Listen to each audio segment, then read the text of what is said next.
Welcome back. You're still watching Power Breakfast right here on Citizen TV. Time now to take a look at other news, and we're talking about schools unrest. Now, the wave of unrest in schools continues unabated despite close to 200 students, including a number of teachers, having been taken to court already. Over 500 million shillings worth of property has been destroyed. With this, the blame game has hit fever pitch. Is it the students, teachers, government, or parents to blame? Should corporal punishment be reintroduced in schools? Should parents be made to pay for the damages caused? Is there a bigger underlying plot that we are just not seeing? Has the Cabinet Secretary Fred Matiang'i lost the plot? Well, today in studio we have with us Wilson Sossion, the Secretary General of the Kenya National Union of Teachers. Karibu sana. Yeah, thank you. Yes. Now, before we discuss the underlying issues with regard to this problem, you recently called on the President to intervene. Now, if you were the President, what would you do as a matter of urgency to just end the wave of unrest? Yeah, thank you. And that is a very valid question. And in South Africa, there was a wave of unrest of this similar nature, where students were burning schools. And when schools are burned, the future of the nation is on fire. And it is a constitutional mandate of the President to intervene in extraordinary circumstances. And similarly, what we are witnessing here in Kenya is beyond crisis. In fact, indeed, it's a national disaster. If we are having, like yesterday night, up to this morning, 6 schools have been burned down. Yes. And the number is escalating. And that is why I did it in very good faith, within my mandate, to advise that Mr. President intervene directly. Because it doesn't seem to be stopping, it is escalating. And I'm saying so, what should he do? And I'm saying so because I'm the first Kenyan, and I don't think any other Kenyan has written to Matiang'i to forewarn. I wrote to Matiang'i in the month of May and forewarned him that these changes you brought are too drastic. And in fact, it countermands recommendations of the previous committees that put in place certain measures like half-terms, so that we could diffuse tension in students and stop unrest. And when you withdraw all these events suddenly, because students are students, and I invite Matiang'i and every other Kenyan, this is an aspect of child psychology. They are bound to react. And I warned them that strikes are likely to research, and they have researched. Yes. My prediction has come right. And therefore, if Matiang'i cannot listen, then someone higher should intervene and save our schools from these fires. And by intervention, the question was, if you are the President today, what action would you take? Very simple. This is a disaster. And you must follow the scientific procedures of dealing with disasters. The first thing is you arrest the disaster so that it does not spread. What we need to do is to save every school infrastructure from risk of fires. And where we are now, we are risking 6 schools being burned every night for the remaining days. There should be a quick decision to close down schools at an appropriate time, not the 12th of August. The students are not taking it. Why are they burning dormitories? They are communicating something to us, which psychologists, and I want any psychologist, specialists in education, to dismiss me. This is a professional thing, that we want to go home. This is tension. So, to me, in my own view, it is not defeatist. Close down schools for a while, then we re-engage, allow students to go home, relieve the tension, and spare parents the burden of reconstructing schools again. Because right now, as we are seated, the cost of infrastructure that has gone down through the fire is about 700 million. And if we don't watch, in the next couple of days, it will hit $1 billion mark. Yes. When Association, you say we need to close schools as a matter of urgency. Yet, I think some people would argue that the government has already given that leeway to the head teachers, because the spokesman for the national government, Eric Raide, said all head teachers have the leeway to close down the schools if at all it will save the property. The cause of this tension, as I explained earlier on, is the revision of term dates, among others.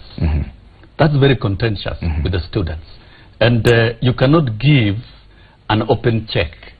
That is a poor way of running education. And I would expect, if government is really government that has the real heart of education, I would expect the Cabinet Secretary of Education to be at the forefront all the time. There is need to close down schools in a harmonious manner without hurting programs and without bringing inequity.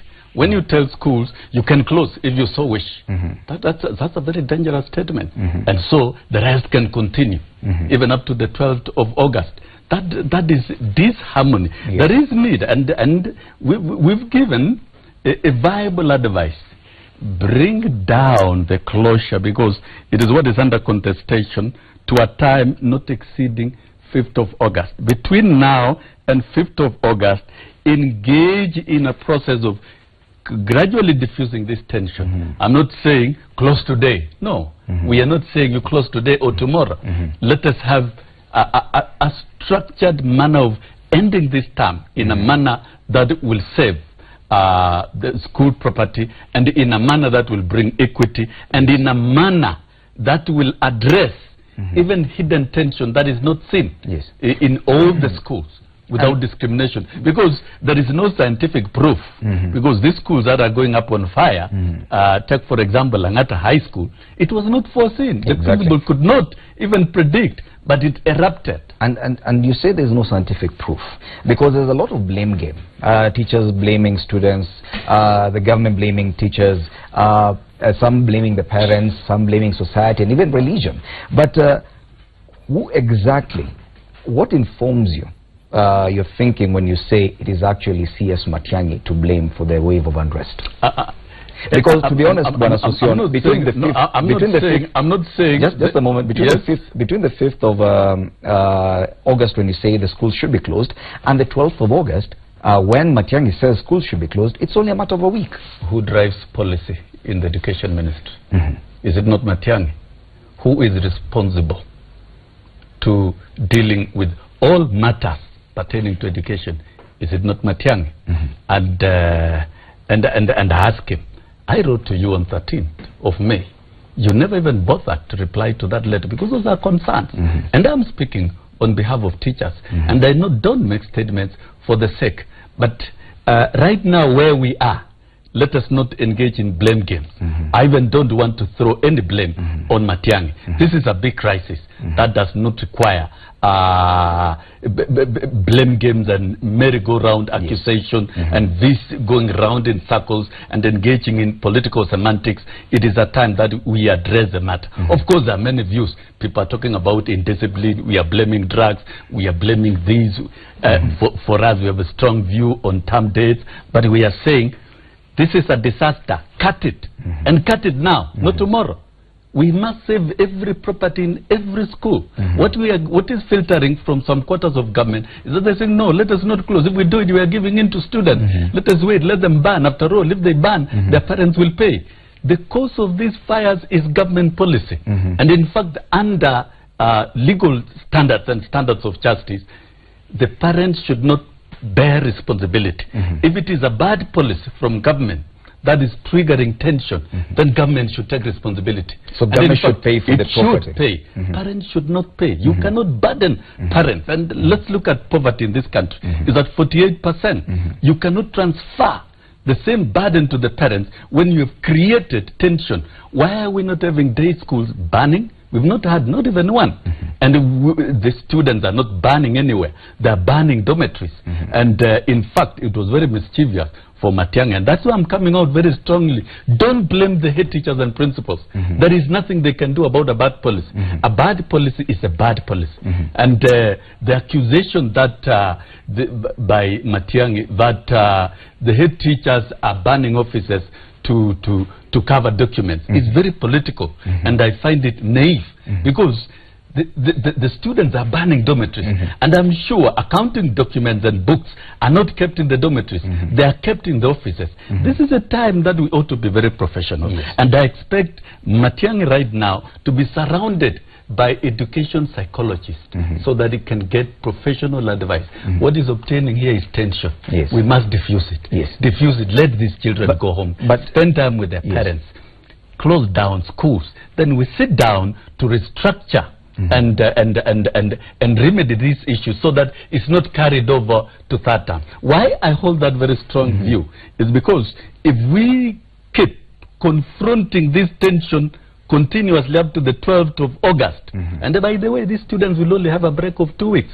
And they're complaining about 15 weeks non-stop. Never in this country has a curriculum been delivered in a term for a period of 15 weeks. It has never happened. So that difference for 1 week will make such a huge difference?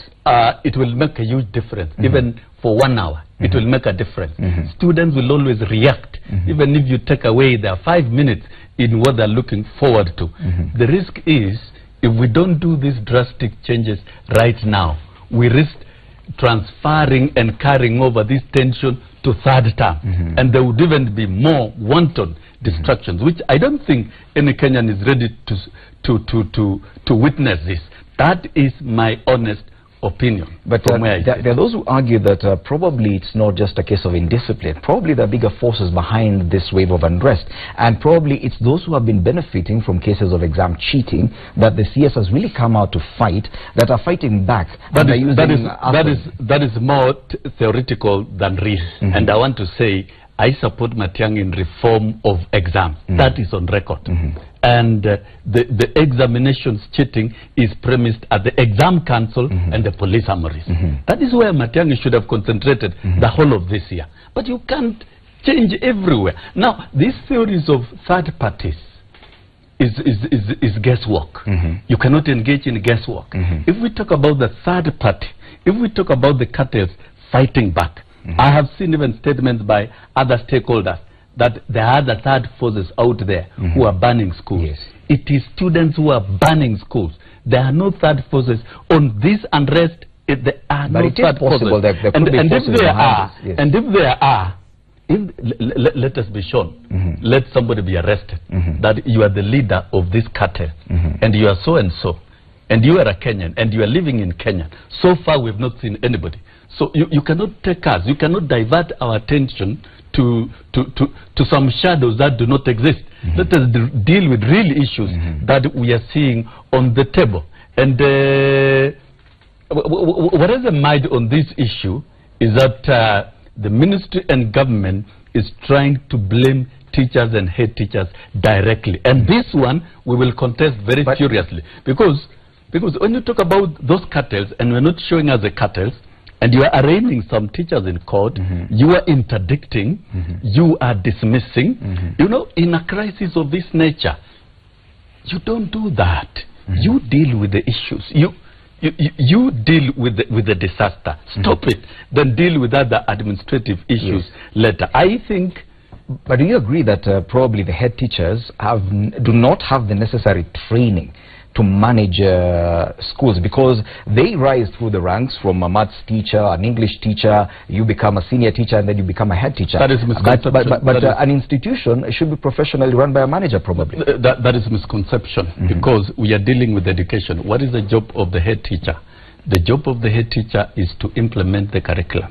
He's the lead instructor, and he's trained, and that is a practice the world over. The assumption that the head teachers lack skills is wrong. They do. If anything, Kenyan principals and head teachers have done their best to run institutions in the best manner possible in even the hardest circumstances that are not available. And I give credit to them.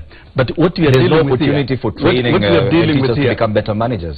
That has been done. The disconnect here is that we are creating disharmony in understanding and in dealing with emerging issues. This is an emerging challenge that we must deal with it very, very professionally. And even when you are causing changes, drastic policy changes, carry everyone along, including even engaging in conversation with students. What is so wrong with engaging with conversation with these students, even in a simple thing of change of term dates, so that they agree and they give their views? This was not done. These students even elected their leaders. And let me tell you a fact that we are watching now.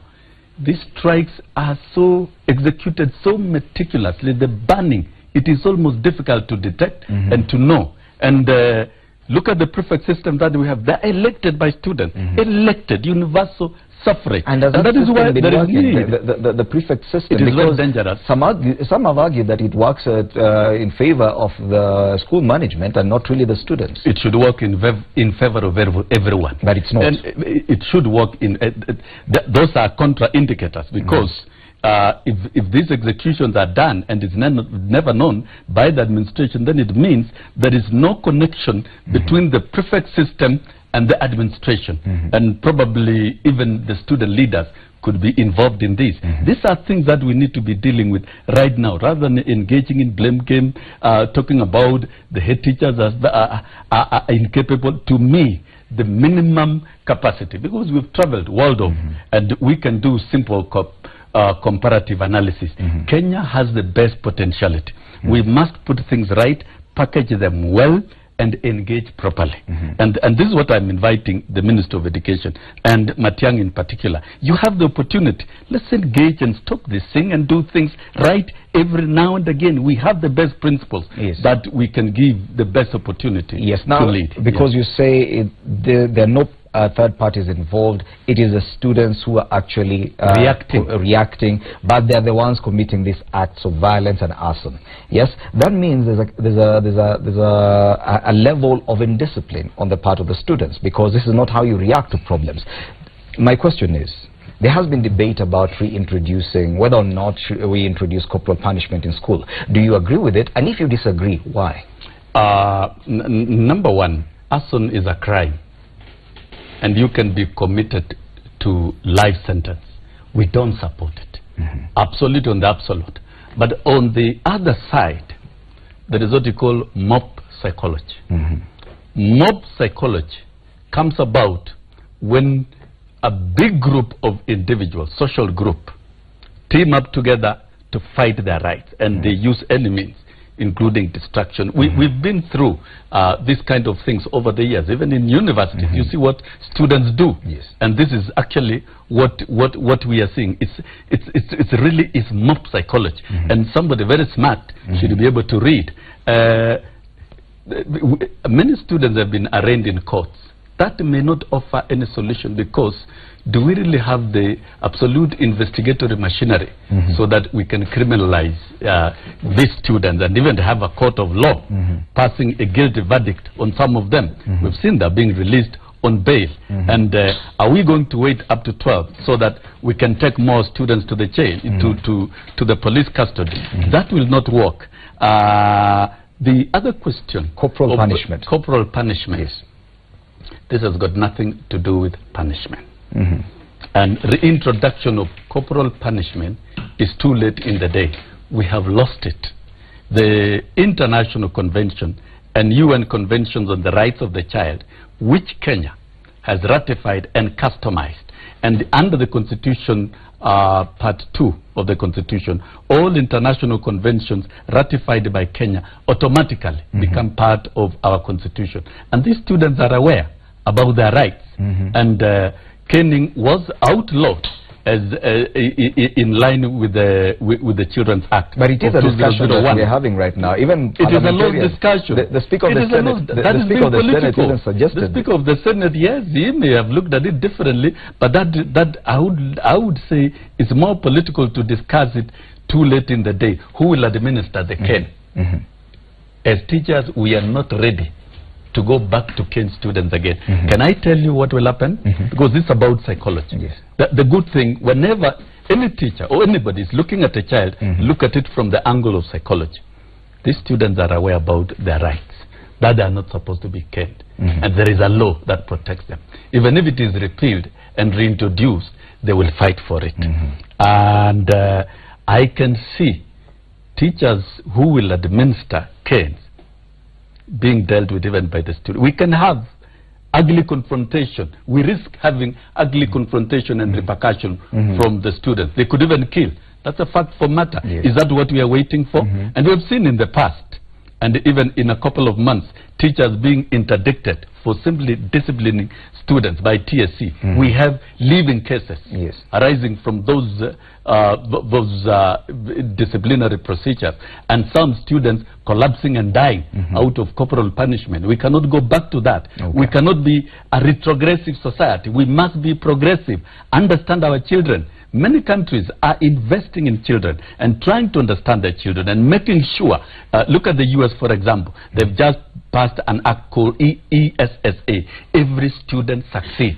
Right now, there are questions within us that really the nation has not given sufficient attention to these students. And there is need for us to invest our thoughts, our minds, and work on structured strategies and policies that will make these students more comfortable and make our schools more engaging, more friendly, more exciting for teaching and learning. I will not, and I shall not encourage my organization to support the reintroduction of caning, because it will be more counterproductive. Okay. On that point, we need to take a look at the conversation going on online, and my colleague Joey Mudengi is on the other side of the studio. Joey, take it away. All right, Fred, let's take a look at some of the comments that people have been tweeting on the conversation that you're having right now. I have John Maingi Seru here, who says there's a third hand in the school fires. How do you explain the burning of a school when all the students have left school for church? Another comment here by activist who says Sosion is very right. Let the ministry close down all schools. This will help reduce on the tension circulating around. Just scrolling down here.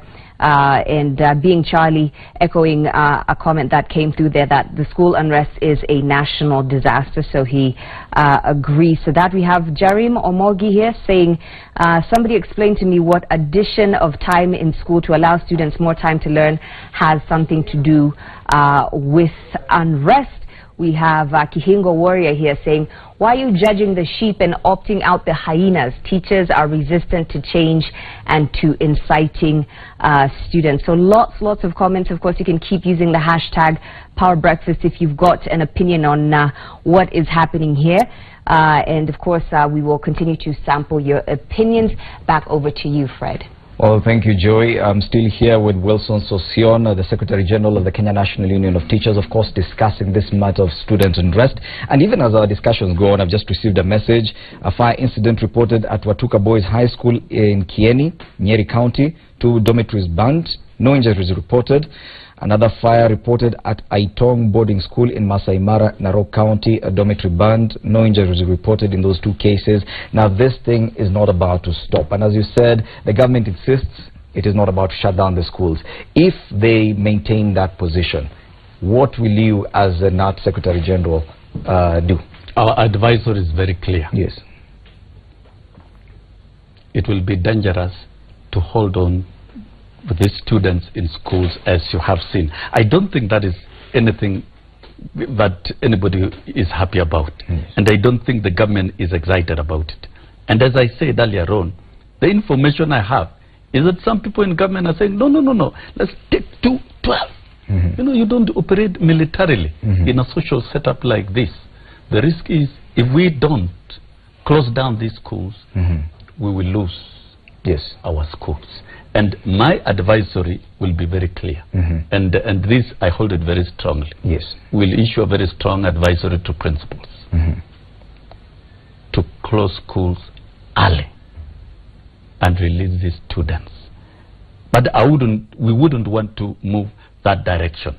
We've asked the CS Education to give us an audience. And right away from here, because we've agreed we are setting aside every other business in our office to deal with this menace of the fires and engage. So right now we are moving to engage. I'll have my steering meeting at exactly 9 and we will be meeting the CS Education at 11 so that we can give our advice. Our constitution empowers us to tender proper advice to the government of Kenya on matters pertaining to education, and that we will be doing it at 11. We wouldn't want to be the ones calling for closure of schools. We would want the ministry to do it procedurally, but if it comes to that, and guide the process. Yes. Then it is obvious. We've done it in the past. That if it becomes inevitable, schools must close. Yes. That there is no choice. And it is not very difficult to issue an advisory to the principals, because I don't think it's right for a principal to wait for his school to be burned down. Please don't wait. Yes. And don't pretend. Let us not pretend. This is disaster. Yes. You cannot predict. I'm sure principals are not sleeping, and I sympathize with them. While the government should appreciate what they are doing, they are accusing them and blaming them. And that is why I'm coming out very strongly. We are not happy with this blame game. They should know, even the teachers in those particular schools, they've taken over the role of watchmen, and they're overseeing the school in turns. A teacher working for 2 hours in the night, and then another group takes over. They are doing it round the clock, who will teach during the day. And this is a very straining situation. It's a very enslaving situation, and we must get out of it. Yes. I shall not allow teachers to suffer in this arrangement until the 12th of August. In fact, if they were wise, close schools for Form 1s, Form 2s and 3s almost immediately. They can continue retaining Form 4s even up to the 20th But will that not interfere with the term dates even for third term, because now this whole arrangement was to affect we even no longer have third term. There is no third term. When you have 15 weeks running non-stop and you take a short break of 2 weeks and resume, 2 weeks is not a holiday. It is as good as half term. Even in countries like Britain and the rest, they call it a short break. And therefore, essentially in this country, looking at it in terms of education, there is no balance of terms. There are 2 terms now. Term 1, which ended in March, and term 2, which will end in October. And there is absolutely no balance, and we've argued. And I've given my opinion of this, quoting authorities. There must be a balance during the instructional period and the term, and breaks. In fact, term 2 or 15 weeks invited for 2 midterms, so that you can keep diffusing this tension. So it's not going to interfere. A mistake has been made. Let us admit it. The best thing in any society and in education is to admit mistakes. I would even admit my own mistakes. Let's admit the mistakes that we've made and get back to the drawing board and accept solutions that work. But right now, it is not about what is the cause. Is there a third cause? It is indiscipline. It is drugs. It is even term dates. Right now we must stop this disaster. Let us stop it. And after we stop, let us engage in a structured conversation. And finally, because we have to allow you to go and attend to these matters this morning, finally, as we wind up, these policies introduced by C.S. Matiang'i were intended to curb exam cheating. They were intended to serve a certain purpose. Are you saying that all the policies he introduced, none of them are working? I have said the reforms at NEC, I give Matiang'i grade A. That one is scores. No other minister can score that. At the exam council, he scores grade A. We are not convinced he has done something with security. That is where he should have dealt with, because we know these examination papers are slit open at security armories, and using the modern technology, the WhatsApp, they are photographed by the security personnel and circulated. And we have not seen any report implicating. These are reports I'm getting from principals and head teachers. And when these papers, bundle of papers, get to examination centers, all the papers are inside and the paper is properly sealed. So Matiang'i should have restricted himself to dealing with NEC and security for this year. You cannot do everything at a go. You want to remove prayers in third term, and these are social events. And I invite Matiang'i to read Geoffrey Griffin's book, School Mastery. And Griffin said, students look forward to social events very greatly. And therefore, as a school manager, prepare those events for the students to be so exciting as if you'll never do them again. all these events that students are looking at, are looking forward to, don't withdraw. Maintain them, manage them, let them work right. But you see, he went overboard. With very good intention, good faith, but he withdrew certain aspects that definitely students are not happy about, and they are withdrawing. For me, I'm very willing. Right now, I'm not watching that Matiang'i goes. No, Matiang'i, listen, can we sit? What you have done at the exam council, you score A. But this other area, you score a miserable E. And we can correct it so that you score an A. We need a system that moves. I want to be very fair. Give credit where it is due. And where someone has failed, tell that someone, here you have failed, here you have done well. But right now we are in a crisis. Now that we are in a crisis, we must cut this. This is not the time to engage in bing bong while schools are being banned. This is not a time to engage in blame game. And everybody is now talking. Everybody is giving views. Education is not a marketplace where you talk everything. You must structure. Even as other stakeholders come on board, we must be structured internally within ourselves. And therefore, I support what he has done at NEC. I invite him to deal with the security. Before you get down to deal with the parents, to ban school prayer sessions during third term, which students... by the way, when parents come to school, and the argument here is that when parents come to school, they come with phones and other things. And that is why I'm saying even these phones, let us rethink about the future of the phones. You apparently support the students having phones in schools. I'm saying let us rethink now about it, so that we are living in a technology society. Go to Korea, Japan. These phones are manufactured by students and tested in their classes. Go to Europe. Students keep phones, and there are regulations to guide on how they're used. Comes with a downside go to South Africa, for example. The students are allowed to come with, and they are controlled. Kenya here, somebody is not telling us the truth. And this is where Matiang'i has to deal with the leadership at the ministry. The quality assurance has collapsed completely. Even these schools being banned, I'm sure if it is checked now, the county directors are not in the picture. Why are people drawing salaries from Exchequer and they're not doing their work? The audit system is dead. That is why I'm saying principals have done very well, because they've stepped in to cover the weaknesses of poor leadership in government at the Ministry of Education. And the truth of the matter is, many students are keeping phones. This one, if you ban social events so that you stop phones from getting to schools, those are only boarding schools. What of the scholars? Right now, as we are seated here, students, 70% of students in Kenya are day scholars. The question is, if they take mobile phones to schools and put them on silent mode, because we have this data, they have them on silent mode, and they have them in the classroom. And those in boarding, they have phones. Are they helpful, these phones? No, listen. They have phones, and they are charging at night and using them at night. So this is a big challenge. I'm not saying let us do it immediately. It is time we think about it. And I'm happy. This is a talk and a loud thinking within the Kenya Secondary School Heads Association. I'm not speaking from the blues. The head teachers are telling us this thing is becoming an increasing challenge. So because it's a challenge, we accept it? We've got to deal, we must manage it, because somehow it will come. By accepting mobile phones in schools. And in institute policies, if there is a central charging point, let the phones be deposited there during learning hours, and they can be, we must manage it. You go to Malaysia.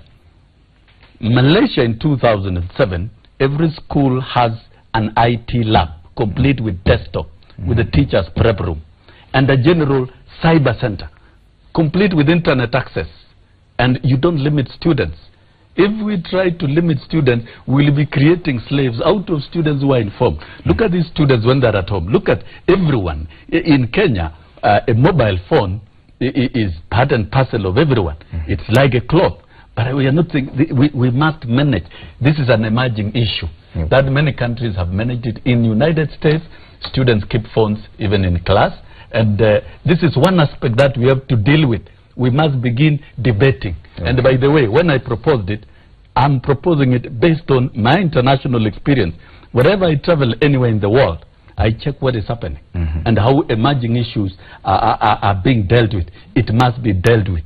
We cannot criminalize, by the way, technology. By the way, let me ask every parent in Kenya, do you allow your children to access phones when they come home? When children report home from boarding, the first thing they do is to take the phone, and that's exactly what happened. We must be practically realistic. So beyond the issue at hand, we must look at other emerging challenges. By the way, when we are reforming the curriculum, we are talking about the 21st century skills. That's the key flagship of the curriculum reforms. 21st century skills, technology-driven education. And we have even given standard 1 laptops. What is a laptop? A phone is a technology gadget. It is like a laptop. So really, you cannot be introducing the same in one hand and condemning it the other side. We must manage it. So I think there's a lot that we need to do. And education, we must respect different views and be alert enough on emerging issues. One time, it was illegal to have calculators in schools. But look at it now. The calculators are replacing the log tables. It was illegal to have election of prefects. And I remember one time in 2000, when I wrote a play on students electing their leaders. It was the best play, but it was condemned by head teachers. That was the year 2000. But right now, students are electing their leaders. There were times when students were putting on short trousers. And out of strikes and agitation, now they can put on long trousers. We must adapt to the changing times and readjust and deal with emerging issues rather than dismissing. You don't dismiss everything. And we make our students happy and settled and ready for learn. These are the 21st century students. The 21st century student is different from the students of yesteryears. And as we look for the 21st century curriculum, let us have 21st century skills and open the mind of the 21st century and ears of the 21st century and eyes of the 21st century. Indeed, that is how we can times are changing, and of course Wilson Sossion, the Secretary General of the Kenya National Union of Teachers, says we have to change with the times. The problem is huge. You're going to meet the CS today with regard to the schools unrest. We hope that he listens to you, but of course you say, if he doesn't, and if the government insists that they're not going to shut down schools, he as a Secretary General of NAT will ask all head teachers to go ahead and close the schools. Yes, we take a short break. We'll be back with a lot more.